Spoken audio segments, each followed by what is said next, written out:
everybody. It is Sunday, is it the 17th, 16th, 17th, 18th, thereabouts of April, and you can tell I never know the date, and I decided to quickly use the dry weather. I've got about an hour and a bit to start the potato bed, so it'll be done over a few days, I suspect, just because I haven't got all that much time, but it's time the potatoes go in. So first of all, the bed.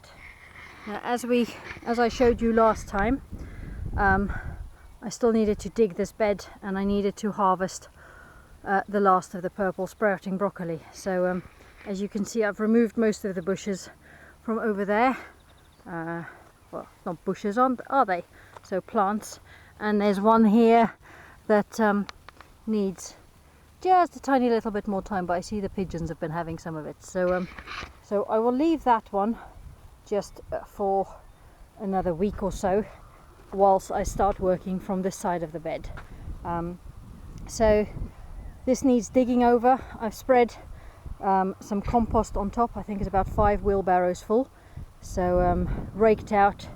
That's somewhere between 2 and 4 inches everywhere on half the bed, so I'm going to make a start at digging that one over now. So yeah, let me get on with it, and then hopefully we can get a couple of rows of potatoes in today. So see you in a minute.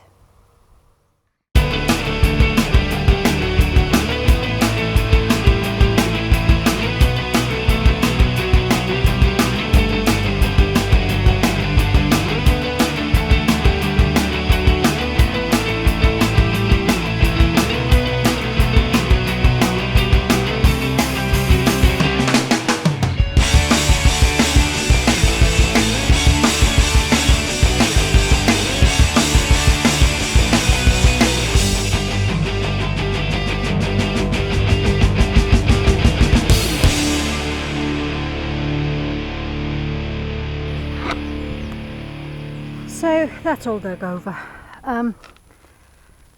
It was easier than I thought it was going to be, but on the flip side of that, it's also a lot wetter than I thought it was going to be. It is it's actually quite soggy in there.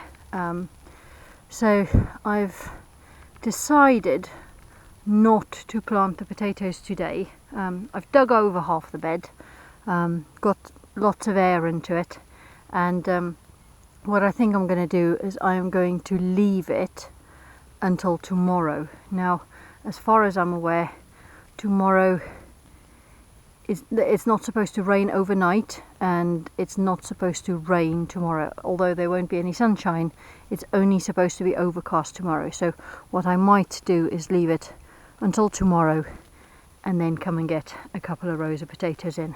So bear with me. I decided instead to plant some flowers with the kids. We've bought some, can't remember what they are now, but we bought some boxes of corms from Tesco's. They saw them the other day and they said, oh, they'd like these for their beds. So I've soaked them. It says to soak them for 24 hours, but they've only been in for about 6 or 7. So we're just gonna I'm going to round them up in a minute, and then we'll head over to their beds and get them sown, or planted, I suppose is the better word for it. So see you again in a minute. So here we are at the kids' beds, and for point of reference, it is this side of the shed, and there's the truck up there. And so kids' beds, we started these last year, as you remember, and over winter we left some spring onions. So this is in Ryan's bed, 2 clumps of spring onions still in there, and I've just dug Alyssa's up. We're going to be taking them home and having them in some salad. So I've raked Alyssa's bed over, and we have weeded it quickly, so it's in pretty good condition. There's still some straw in there, but that'll rot down over time, so that's fine. I've just weeded Ryan's one, and there's still obviously 2 clumps of spring onions in there, which we will harvest in the next week or so. And I'll rake his over as well, just to level it out a bit now that it's settled over the winter. Now Alyssa and Ryan are going to tell us what we're going to plant today. So Alyssa? We're going to plant 30 anemone, and we're also going to plant 25 Persian buttercups. Okay, well we might not plant all of them in your beds because there might not be enough space, but we will plant some of them, okay? And you chose them from Tesco's, didn't you? Yes. That's right. So because you liked them and you said, can we have these? And they're quite pretty, aren't they? Yeah. So for your beds. Now Ryan, what have we done to them so far? They've been soaking for 6 hours, and now we're just going to plant them. So they softened up, aren't they? So what were we saying? So we were saying they've been soaking for about 6 hours, and they are funny shapes, aren't they? Some of them look a little bit like spiders, don't they? And some of them look like chicken drumsticks, I've noticed. Chicken drumsticks? Oh, okay. Yeah, there are a That's few interesting. Chicken drumsticks. So let's talk about, where are you going to put them, Alyssa? Which one's your bed? This one is my bed, and I was thinking maybe I could put them round about this sort of area. Okay. Because as they're quite small flowers, they might get a bit more sun. Okay, because which side, where does our sun come from? Our sun comes from that side, isn't it? this Predominantly that side. So So- this is the sunny side of your bed. Also, I just hope Ryan's not going to plant anything tall in the way, otherwise they're not really going to grow. We will plan it accordingly. And Ryan, where did you decide to put yours? I'm deciding to put it in this. Also in the corner or all the way along? All the way All along? the way along. On that side? In here. Okay, that's a good idea. So let's get on and do it then. Okay. We've been planting them. You've laid them out. Yeah. You've laid them out on the ground where we're going to plant them. And how should they be planted? They should be separated by 10 centimeters. 10 centimeters apart. So where did you put them? Here's one, Yeah, and then here. I so can see. here's I put it an- in an- its place. Okay, so anemone, and have you here's followed a certain pattern, or how have you decided to lay yours out? I've just done random. You just random. Okay, so you don't want a pattern. You just want them all random. Okay, so Yes. we'll stick them in the ground in a minute. Okay. Yeah. So back to you in a minute, Alyssa. Now, what have you decided? Well, I've decided to also space them 10 centimeters apart, but I've done a pattern of buttercup, anemone, buttercup, but then on the next row I've done anemone, buttercup, anemone, so it's sort of different. You've done like a Pattern. grid, Yeah. a grid pattern, and you've alternated them. Okay, that's good. So let's get them in the ground, and then we will show everybody again. We'll give them an update as soon as they poke their heads through the top of the soil, Yeah. won't we? We'll show them as soon as they're back. Okay? Yeah. Okay. So say see you soon. See you soon. See you soon. Bye. Bye.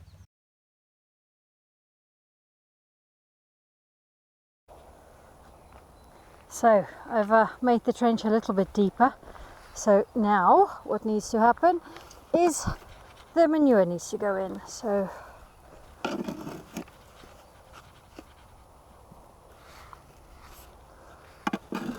last year I dug a very deep trench and I put in probably a good 6 or 8 inches of manure in the bottom, whereas this year I think I'll only do a couple of inches. So and I'm also going to put a few slug pellets in below the ground this year, because I never knew last year that you get underground slugs. I always thought slugs and snails are above ground critters. So yes, so there will be some slug pellets going in this year.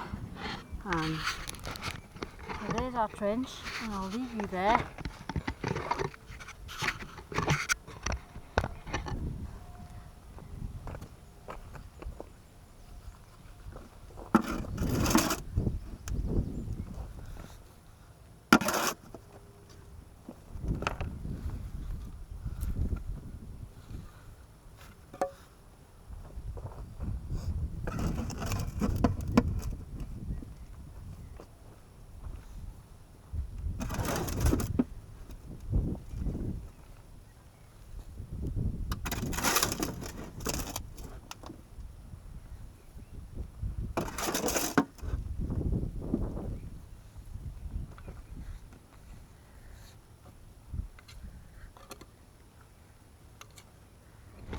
So the other ingredient for my hole is some fresh grass clippings that I collect from my friend with a huge garden. So this is the third mowing.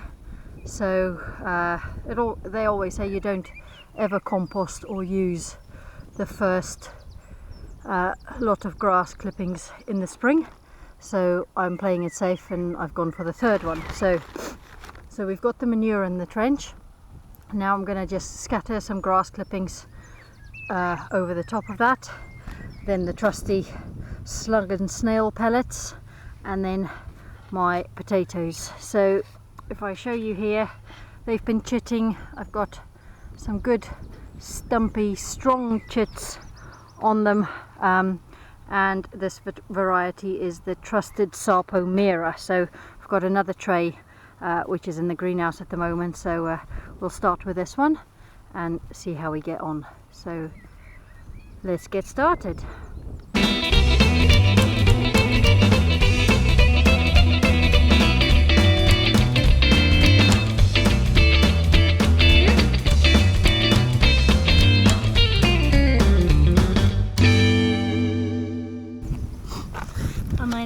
As we know, we plant them main crop potatoes a foot apart with the chits facing upwards. So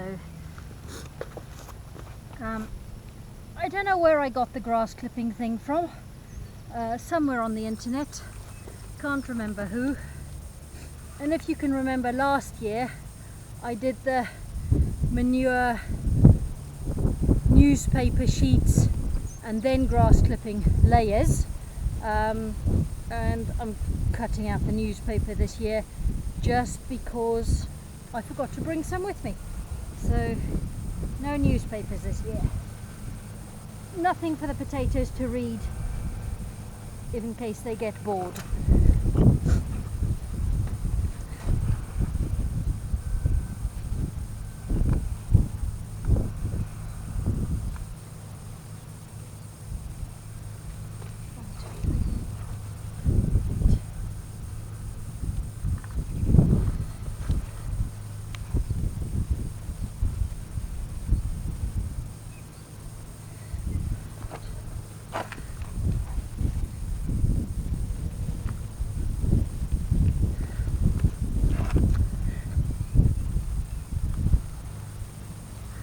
There we go.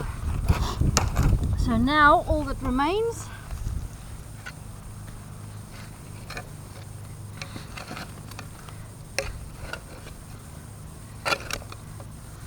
is to cover them back over, and I better remember where the line is, so I'll put a stone or a couple of stones there.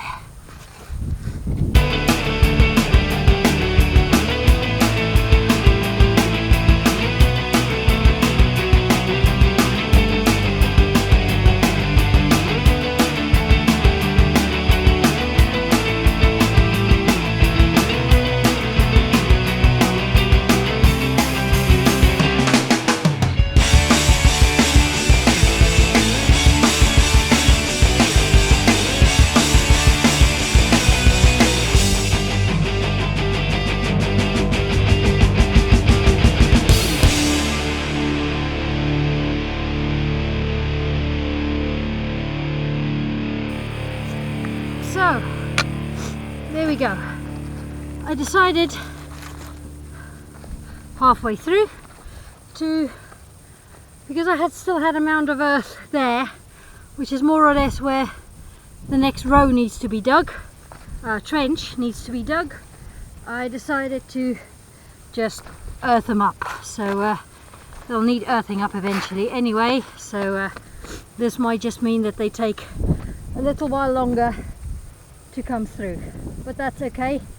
It'll also protect them from any frost. We're only in the second half of April now, and our last frost date here is sort of second week of May, so we're not out of the woods yet, so I think that'll do. So I'll get on with some more rows and I'll show you once I've done the Sarpo Miras. And once again, I've run out of time, so I got all the Sarpo Miras in, 3 rows, 3 trenches, and they were a foot apart, and there are 8 in a row, so 8, 16, 20, 24 Sarpo Miras, all in, earthed up, so I'll let you know as soon as they're poking through.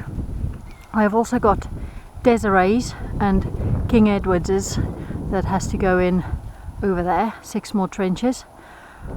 But I'm hungry and it's lunchtime and I think I'm going to go home. So I will see you again the next time.